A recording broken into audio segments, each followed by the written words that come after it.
સ્વાગત કરું છું। તો આપણે આગળના લેક્ચરમાં હિસાબી પદ્ધતિ પ્રસ્તાવ મતલબ હિસાબી પદ્ધતિની માહિતી જોઈ ગયા। ત્યારબાદ છે હિસાબી પદ્ધતિ। હિસાબી પદ્ધતિ એટલે નામા પદ્ધતિ। આખું ચેપ્ટરનું નામ ફરી એક વખત આપણે જોઈ લઈએ। હિસાબી પદ્ધતિ અને તેના પારિભાષિક શબ્દો। પારિભાષિક શબ્દોની આપણે ચર્ચા કરી ગયા હતા। આગળના લેક્ચરની અંદર આપણે હિસાબી પદ્ધતિ એટલે કે નામા પદ્ધતિ ની ચર્ચા કરી। તો હિસાબી પદ્ધતિની પ્રસ્તાવનાની ચર્ચા કરી। હવે હિસાબી પદ્ધતિનો અર્થ આપણે જોવાનો છે, મતલબ વ્યાખ્યા જોવાની છે। તો એની પહેલા હિસાબી પદ્ધતિ AICPA દ્વારા હિસાબી પદ્ધતિની વ્યાખ્યા છે। તો AICPA નું પૂરું નામ છે American institute of certified public accountants. ફરી એક વખત American institute of certified public accountants. American institute of certified public accountants AICPA નું પૂરું નામ છે। આ એક અમેરિકન સંસ્થા છે જે હિસાબી પદ્ધતિ અને હિસાબી પદ્ધતિના નિયમો નક્કી કરતી સંસ્થા છે। અને એમાં કોઈ સુધારા હોય કે એમાં કોઈ વધારે પડતી બાબતો હોય તો એને દૂર કરવી, બિનજરૂરી બાબતો નિયમો દૂર કરવા અને નવા નિયમોની જરૂરિયાત સમયના આધારે હોય તો AICPA દ્વારા કરવામાં આવશે। તો AICPA દ્વારા હિસાબી પદ્ધતિની વ્યાખ્યા કંઈક આવી આપવામાં આવી છે। તો હું કીધું હિસાબી પદ્ધતિએ વ્યવહાર અને બનાવો। હિસાબી પદ્ધતિએ વ્યવહાર અને બનાવો। વ્યવહાર તમને ખબર હશે કે બે વ્યક્તિ વચ્ચે જે નાણાંની લેવડ દેવડ થાય કે વસ્તુની આપ-લે થાય તો એને વ્યવહાર કહેવાય। દાખલા તરીકે હું મંજીભાઈને માલનું વેચાણ કરીશ, બદલામાં નાણાં મેળવીશ, અથવા તો હું એને માલ વેચીશ, ઉધાર માલ વેચીશ, તો પણ એને વ્યવહાર કહેવાય। બનાવો વ્યવહારના પરિણામ સ્વરૂપે પહેલો જ આપણે વ્યવહાર છે ને એ પહેલો પારિભાષિક શબ્દ હતો, બનાવ એ બીજો પારિભાષિક શબ્દ હતો। તો બનાવ એટલે વ્યવહારના પરિણામ સ્વરૂપે ઉદ્ભવેલ પરિસ્થિતિ। વ્યવહાર જે થયો એના પરિણામ સ્વરૂપે જે પરિસ્થિતિ ઉદ્ભવી એને કહેવાય બનાવ। બનાવમાં નફો થાય અથવા તો નુકસાન થાય। વ્યવહારો અને બનાવો જે નાણાકીય લક્ષણ ધરાવતા હોય, જોજો આપણે જરા અંડરલાઈન કરશું, જે નાણાકીય લક્ષણ ધરાવતા હોય। નાણાકીય લક્ષણ કેવા વ્યવહાર ધરાવે સાંભળો, તો કે જેને નાણાં વડે માપી શકાય। નાણાં વડે માપી શકાય। તમારે મોબાઈલ ફોન ખરીદવો છે તો એના માટે શેની જરૂર પડે? તો કે ભાઈ નાણાંની જરૂર પડે। તો કે ભાઈ મારે 10,000 નો મોબાઈલ લેવો, તો એ મોબાઈલ નાણાં વડે માપી શકાય। આ ચોક છે એની કોઈને કોઈ કિંમત છે, 1 રૂપિયો અથવા તો 2 રૂપિયા, તો એને નાણાં વડે માપી શકાય। ત્યારબાદ આ ડસ્ટર છે તો આ ડસ્ટરને પણ નાણાં વડે માપી શકાય।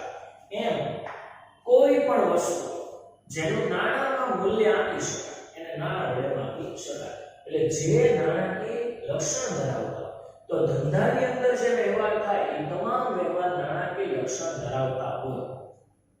હા, અમુક વ્યવહાર એવા છે કે જે નાણાકીય લક્ષણ ન ધરાવતા હોય, જેને બિનઆર્થિક વ્યવહાર કહેવાય, પણ એની અત્યારે આપણે ચર્ચા નથી। અને આને આર્થિક વ્યવહાર કહેવાય। કેવા વ્યવહાર? તો કે શ્યામભાઈ પાસેથી 1 લાખ નો માલ મોકલવાનો ઓર્ડર મળ્યો। શ્યામભાઈ પાસેથી આપણને ઓર્ડર મળ્યો, હજી માલ મોકલાયો? તો કે નહીં, હજી તો ઓર્ડર જ મળ્યો, નથી નાણાંની લેવડ દેવડ થાય, નથી માલ મોકલાયો, તો આને નાણાકીય લક્ષણ ધરાવતો વ્યવહાર કહેવાય નહીં। પણ શ્યામભાઈને આપણે 1 લાખ નો માલ મોકલાવ્યો, કેટલાનો? 1 લાખ નો, તો એ નાણાકીય લક્ષણ ધરાવતો હોય। તેમને નાણાંના સ્વરૂપે નોંધવાની। જો શ્યામભાઈ કેટલાનો માલ મોકલાયો, તો કહેશે કે ભાઈ 1 લાખ કેટલાનો 1 લાખ નો માલ 1 લાખ નો માલ મોકલે સોરી એટલે આને નાણા વડે માપી શકાય છે અને નાણાના સ્વરૂપે નોંધવાની ક્યારેય તમે કંઈ જોયું કે એને જથ્થાના સ્વરૂપે નોંધાય નહીં હિસાબોમાં હંમેશા નાણા સ્વરૂપે નોંધાય તમને કોઈ પૂછે કે ભાઈ મકાન તમે કેટલાનું લીધું તો તમે શું કહેશો 10 લાખ મોબાઈલ ફોન કેટલાનો લીધો તો કે ભાઈ 5000 આ કપડાની જોડી કેટલાની લીધી તો કે ભાઈ 700 રૂપિયા આ ચોપડો કેટલાનો આવ્યો તો કે ભાઈ 50 રૂપિયા આ પંખો કેટલાનો લીધો તો કે ભાઈ 500 રૂપિયા એમ દરેક વસ્તુને નાણાના એકમમાં જ માપી શકાય એટલે કીધું જે નાણાકીય લક્ષણ ધરાવતો હોય જેને નાણાના સ્વરૂપે નોંધવાનું તો નાણાના સ્વરૂપે જ એની નોંધ્યા પછી તેનું વર્ગીકરણ કરવાનું શું કરવાનું વર્ગીકરણ હવે કોઈ પણ ધંધો હોય ને એમાં એક પ્રકારના વ્યવહાર ન થાય અલગ અલગ ઘણા બધા પ્રકારના વ્યવહાર થાય એમાં આપણે બે પાંચ ઉદાહરણ જોઈએ ખરીદીના વ્યવહાર વેચાણના વ્યવહાર ખર્ચના વ્યવહાર આવકના વ્યવહાર નુકસાનના વ્યવહાર નફાના વ્યવહાર યાદ રાખજો આ એક શબ્દની પાછળ ઘણા બધા શબ્દો ખર્ચમાં વીજળી ખર્ચ પગાર ખર્ચ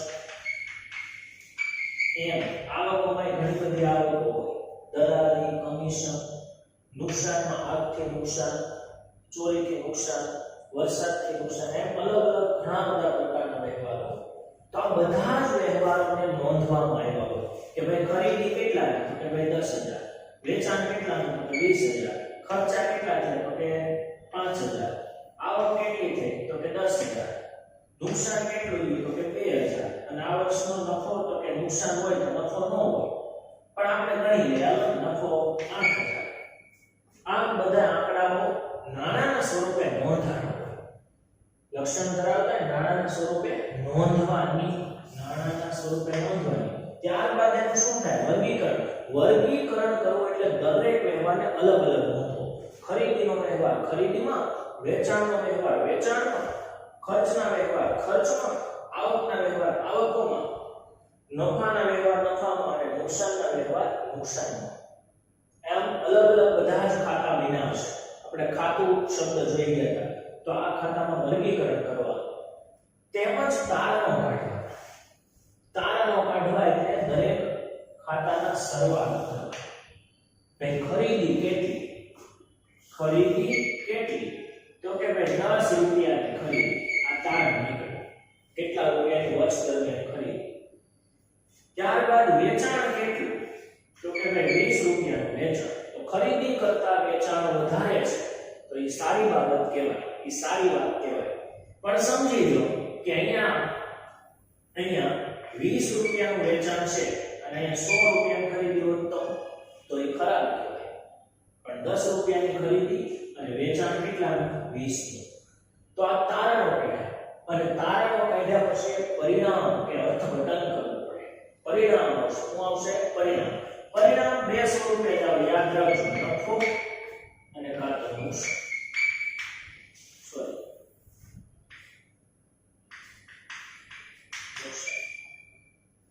ખરીદી 10 રૂપિયાની વેચાણ 20 રૂપિયા અને ખરીદી 10 રૂપિયા તો -10 કરી દો વેચાણ તો વધ્યા 10 તો 10 શું વધ્યું નફો વધ્યો જો ઉલટું હોય તો એ નુકસાન થાય તો આવી રીતે તમે તારણો કાઢી શકો એના પરિણામો મેળવી શકો અને પરિણામ મેળવ્યા પછી એનું અર્થઘટન કરવું એટલે કે ભાઈ આ નફો આપણા ધંધા માટે સારો કહેવાય અથવા તો ખરાબ કહેવાય અથવા તો ઓછો કહેવાય અથવા તો મધ્યમ કહેવાય અથવા તો સૌથી વધારે કહેવાય આવા તારણો કાઢવા જો ઓછો છે તારણો કાઢ્યા પછી તારણો અર્થઘટન કરવાની તારણો કાઢી અર્થઘટન કર્યા પછી કરવાની કળા છે મતલબ આ કળા છે ને એને હિસાબી પદ્ધતિ કહેવાય તો આવું બધું તમે યોગ્ય છે. યોગ્ય છે તો કાંઈ વિચારવાની જરૂર નથી, તો એઝ ઇટ ઇઝ ધંધો ચલાવો. પરંતુ આ ધંધા માટે, આ આપણા માટે નફો ઓછો છે, તો હવે શું કરવું? આ નફાને કઈ રીતે વધારવો? તો હરીફાઈમાં જુઓ, અથવા તો ધંધાના જે નબળા પાસા પડે છે, શેના કારણે નફો ઓછો રહેશે, એ બાબતોને ઉપર આપણે ફોકસ કર્યું.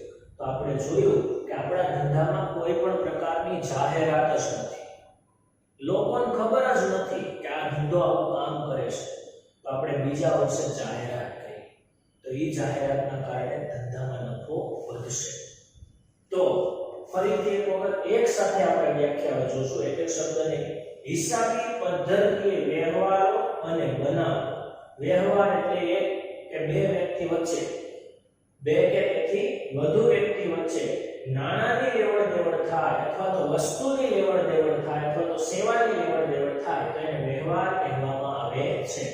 આવા વ્યવહારના પરિણામ સ્વરૂપે, આવા વ્યવહારના પરિણામ સ્વરૂપે જે પરિસ્થિતિ ઉદ્ભવે તેને બનાવ તરીકે ઓળખવામાં આવે છે. જે નાણાકીય લક્ષણ ધરાવતું હોય, જે કેવું લક્ષણ ધરાવતું હોય? નાણાકીય. તમે કોઈ પણ વસ્તુ ખરીદો કે વેચો, બદલામાં તમને શું મળે? નાણાં. જો વસ્તુ તમે વેચી તો નાણાં મળશે, જો વસ્તુ ખરીદી તો નાણાં જશે. તો બંનેમાં કેવું લક્ષણ છે?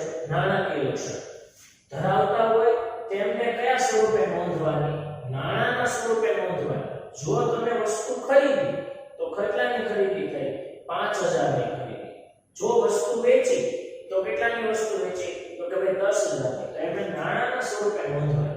નોંધ્યા પછી ધંધાની અંદર અલી લાખ વ્યવહાર થતા હોય, મતલબ લાખો વ્યવહાર થતા હોય વર્ષ દરમિયાન. આ બધા જ વ્યવહારને અલગ અલગ કાઢવા, એટલે વર્ગીકરણ કરવું. શું કરવું? વર્ગીકરણ. વર્ગીકરણ કરવાનું છે આપણે. તો કે ભાઈ ખરીદીનો વ્યવહાર ખરીદીમાં, વેચાણનો વ્યવહાર વેચાણમાં, આવકના વ્યવહાર આવકમાં, ખર્ચના વ્યવહાર ખર્ચમાં, એમ અલગ અલગ બધા ચોપડા તૈયાર કરવા. ઈ વર્ગીકરણ થયા પછી વર્ગીકરણ કરી તેમજ તારણો કાઢવાના.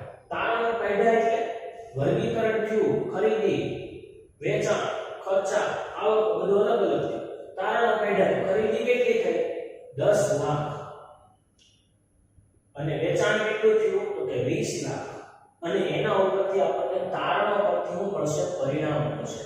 પરિણામ યાદ રાખજો, તમે ભણો છો તો પણ બે રીતે જ હોય. બે જ પ્રકારે તમારું પરિણામ આવે, કાં તો પાસ અને કાં તો નાપાસ. આમાં પણ ધંધામાં પણ પરિણામ બે જ સ્વરૂપે આવે, નફો અને કાં તો નુકસાન. ક્યારે એવું કોઈ ધંધા ન બની શકે કે નહીં નફો નહીં નુકસાન. ઇક્વલ ક્યારે નહીં થઈ શકે. અને ક્યારે એવું ન થાય કે નફો એટલે નુકસાન થાય. એ તો ઇમ્પોસિબલ વાત છે. ઇક્વલ તો ક્યારે કે અનાયસે બની જાય કે જેટલા ખર્ચા થયા એટલી જ આવક થાય, એવું ક્યારેક બની જાય. પણ બંને વસ્તુ થાય એ શક્યતા નથી. એટલે પરિણામ શું આવ્યું? તો કે ભાઈ વેચાણ 20 લાખ છે, એની સામે ખરીદી કેટલા લાખ છે? 10 લાખ. એનો મતલબ શું થયો? 10 લાખ નફો. સમજી લો કે 10 લાખની ખરીદી છે અને વેચાણ 5 જ લાખનું છે, તો શું થયું? નુકસાન. તો એ પરિણામ, જે પરિણામ આવે ને એનું અર્થઘટન કરવાનું છે. દાખલા તરીકે હમણાં તમે કર્યું છે. પહેલા આપણે આનું ઉદાહરણ લઈ પછી તમારી વાત લેશું. તો પરિણામ આવ્યું છે નફો. કેટલા લાખનો નફો? તો કે 10 લાખનો નફો. હવે આપણા ધંધાના ક્ષેત્ર પ્રમાણે 10 લાખ નફો યોગ્ય છે, તો એ અર્થઘટન કરવાની કળા, તો એને કહેવાય હિસાબી પદ્ધતિ. તો અહીંયા પૂરું થઈ ગયું. પણ અર્થઘટનમાં બે રીતે થઈ શકે. સમજી લો કે આપણા ધંધાની નફો યોગ્ય નથી, બરાબર નથી, તો કે હવે કેમ નફો વધારવો? કયા પાસાઓ ઘટે છે? કઈ ખામી રહી જાય છે? બધી જ બાબતો વિચારવાની અને એની પછી સુધારાત્મક પગલાં લેવાના. એ સુધારાત્મક પગલાં લેવાની કળા એટલે હિસાબી પદ્ધતિ. સમજી લો કે તમારું પરિણામ આવ્યું 10મા ધોરણ, પછી તમે અર્થઘટન કર્યું. ગણિતમાં એટલા માર્ક્સ, વિજ્ઞાનમાં એટલા માર્ક્સ, આના એટલા માર્ક્સ, એટલા ટકા આવ્યા. હવે હું કરશું? સાયન્સ લેશું, કોમર્સ લેશું કે આર્ટ્સ લેશું? તો મિત્રોને પૂછું, તમારા જે 10મા ધોરણમાં તમારા શિક્ષકો હતા શાળાના કે ક્લાસીસના, એનું તમે માર્ગદર્શન લીધું, તમારા મમ્મી પપ્પાનું માર્ગદર્શન લીધું અને અંતે તમે એક નિર્ણય લીધો કે મારે કોમર્સમાં જવું. કોઈ વિદ્યાર્થીએ નિર્ણય લીધો મારે સાયન્સમાં જવું, કોઈ નિર્ણય લીધો મારે આર્ટ્સમાં એડમિશન લેવું, કોઈ લેશે કે મારે એક ડિપ્લોમામાં જવું છે. આ તમે રિઝલ્ટ આવ્યા પછીનું જે કામ કર્યું, બધાને પૂછપરછ કરી, એને કહેવાય પરિણામનું અર્થઘટન. એટલે આખી વ્યાખ્યા પૂરી થઈ. હિસાબી પદ્ધતિના બે પ્રકારો છે, ખાલી પ્રકાર યાદ રાખવાનો છે, અંદરનું કાંઈ નહીં. કયું તો કે દેશી નામા પદ્ધતિ અને દ્વિનોંધી નામા પદ્ધતિ. દેશી નામા પદ્ધતિ એટલે તો કે જે પ્રાચીન સમયમાં લખવામાં આવતી હતી. તમે કદાચ જોયા હશે લાલ કલરના ચોપડા, કોઈ આમાંથી કદાચ જોયા હોય, અને ન જોયા હોય જો તમે ટેક્સ્ટ બુક લઈ લીધી હોય તો એના ફ્રન્ટ પેજ ઉપર છે, પહેલા જ પેજ ઉપર પુઠ્ઠું છે ને, પુઠ્ઠું એની ઉપર દોરેલું છે લાલ કલરનો ચોપડો અને વ્હાઈટ દોરેથી બાંધેલો. રેડી? તો એ લાલ કલરના ચોપડા હોય દેશી નામામાં, અને એમાં બધું દેશી શબ્દો જ હોય. જે આપણે બીજા ભાગમાં દેશી નામામાં ચેપ્ટર આવે છે ત્યારની વાત ત્યારે છે. હિસાબો લખવાની આ પ્રાચીન પદ્ધતિ, સૌથી જૂની પદ્ધતિ. સામાન્ય રીતે એકાંકી વેપારી પેઢી અને ભાગીદારી પેઢી દ્વારા આ પદ્ધતિનો ઉપયોગ કરવામાં આવતો હતો. કઈ કઈ પેઢી? એકાંકી પેઢી. અત્યારે તમે જે ભણી રહ્યા છો ને એ એકાંકી પેઢી જ છે. 11મું ધોરણ આખું એકાંકી વેપારી પેઢી. કેમ? તો કે જ્યાં માલિકની સંખ્યા કેટલી હોય? એક જ, તો એને એકાંકી વેપારી પેઢી કહેવાય. માલિકની સંખ્યા એક જ હોય તો એને એકાંકી વેપારી પેઢી કહેવાય. અને જ્યાં ઓછામાં ઓછા માલિકોની સંખ્યા કેટલી હોય? 2 કે તેથી વધારે, તો એને કઈ પેઢી કહેવાય? ભાગીદારી પેઢી. કઈ પેઢી? ભાગીદારી પેઢી. તો એકાંકી પેઢીનો આપણે આખું વર્ષ દરમિયાન અભ્યાસ કરવાનો છે. 12મા ધોરણમાં તમારે આવશે ભાગીદારી પેઢી. ભાગીદારી પેઢી. ઓકે, આગળ દ્વારા પદ્ધતિનો ઉપયોગ કરવામાં આવતો હતો.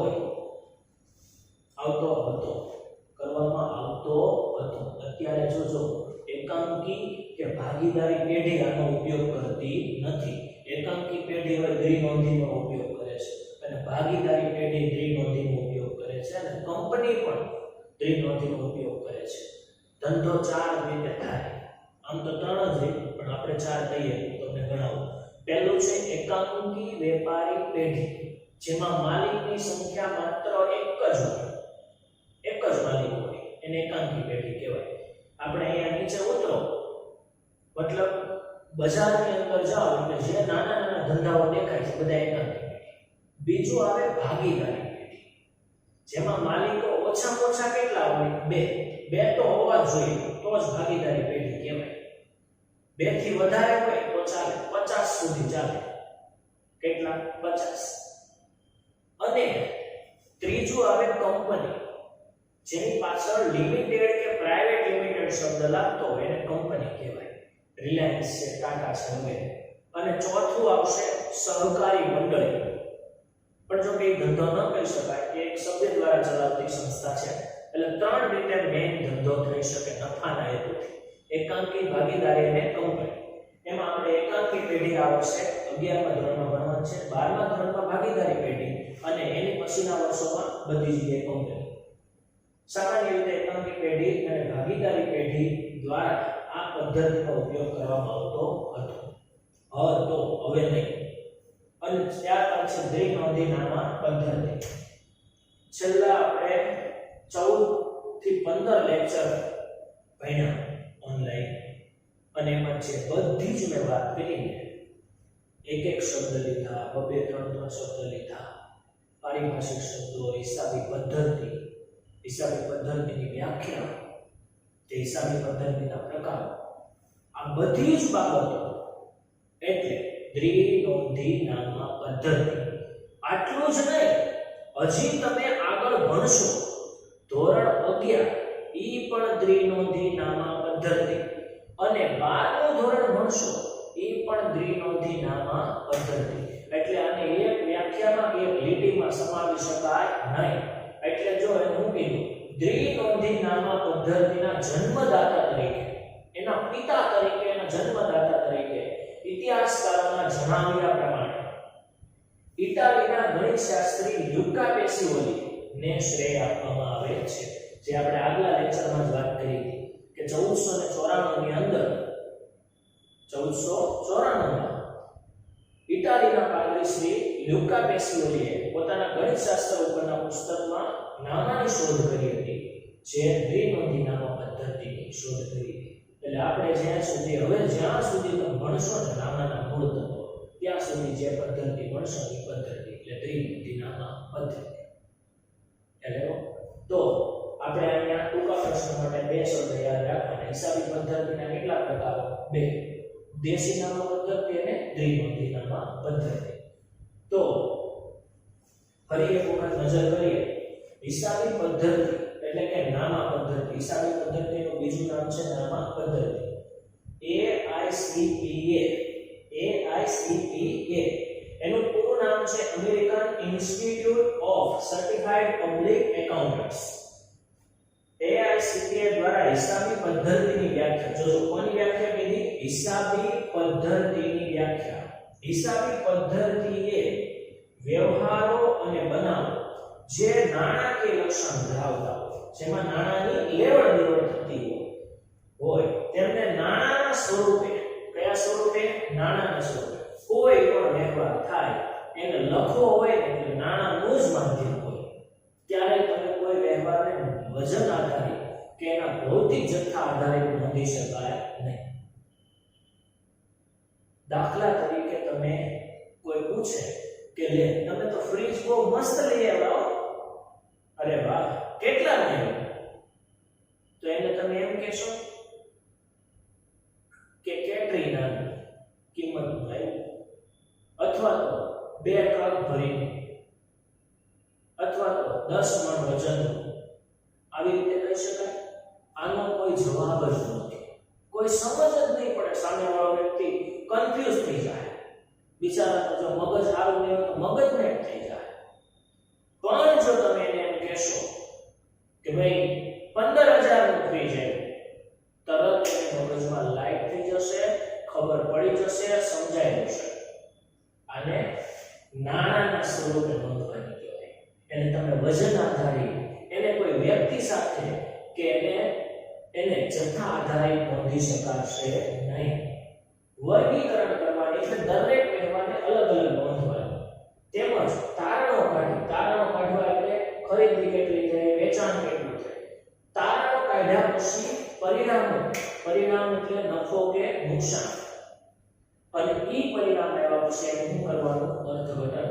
નફો બરાબર છે, વધુ છે, ઓછો છે તો હવે શું કરશું, આગળ શું પગલાં લેશું વગેરે કરવાની કળા એટલે હિસાબી પદ્ધતિ. અને હિસાબી પદ્ધતિના બે પ્રકાર, દેશી નામા પદ્ધતિ અને દ્વિનોંધી નામા પદ્ધતિ, જે અત્યારે આપણે ભણીએ છીએ, આગળ પણ આપણે ભણવાના છીએ. તો વિદ્યાર્થી મિત્રો, અહીં સુધી આપણે અત્યારે રાખીએ છીએ અને ચેપ્ટર નંબર 1 હિસાબી પદ્ધતિ અને તેના પારિભાષિક શબ્દો અહીંયા પૂરું થાય છે સંપૂર્ણ રીતે. રેડી? થિયરીનું આખું ચેપ્ટર હતું, આમાં એક પણ દાખલો છે નહીં. નેક્સ્ટ લેક્ચર થી આપણે ચેપ્ટર નંબર 2 સ્ટાર્ટ કરીશું. યાદ રાખજો, ચેપ્ટર નંબર 2 ની અંદર પણ પહેલા થિયરી જ છે. આમ તો એ પણ આખું થિયરીનું જ છે. ચેપ્ટર નંબર 3 જીએસટી, વસ્તુ સેવા કર. જીએસટી નામ તમે સાંભળ્યું છે.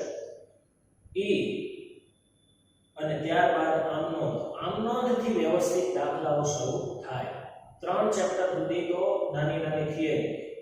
જો કે આમાં આપણે 14 થી 15 લેક્ચર લાગ્યા, પણ બીજું ચેપ્ટર છે એમાં એટલા લેક્ચર લાગશે નહીં. વધીને એમાં 4 કે 5 લેક્ચરનું જ કામ છે. એનાથી વધારે છે નહીં, અને થશે તો આપણે કોઈ વાંધો નથી. ઓકે, તો અહીં સુધી રાખીએ છીએ. ઓકે, અહીંયા ચેપ્ટર નંબર 1 પૂર્ણ થાય છે. અને તમે વ્યવસ્થિતપણે મેં તમને કીધું છે એ પ્રમાણે પારિભાષિક શબ્દોની તમારે તૈયારી કરવાની છે. બીજી કોઈ તૈયારી ન કરો તો કાંઈ વાંધો નથી. હિસાબી પદ્ધતિ શું છે એ કદાચ તમે ન વાંચો તોય વાંધો નથી, કારણ કે એ તમને ઓટોમેટિક ખ્યાલ આવતો જશે. ઓકે, અહીં સુધી રાખીએ. Thank you.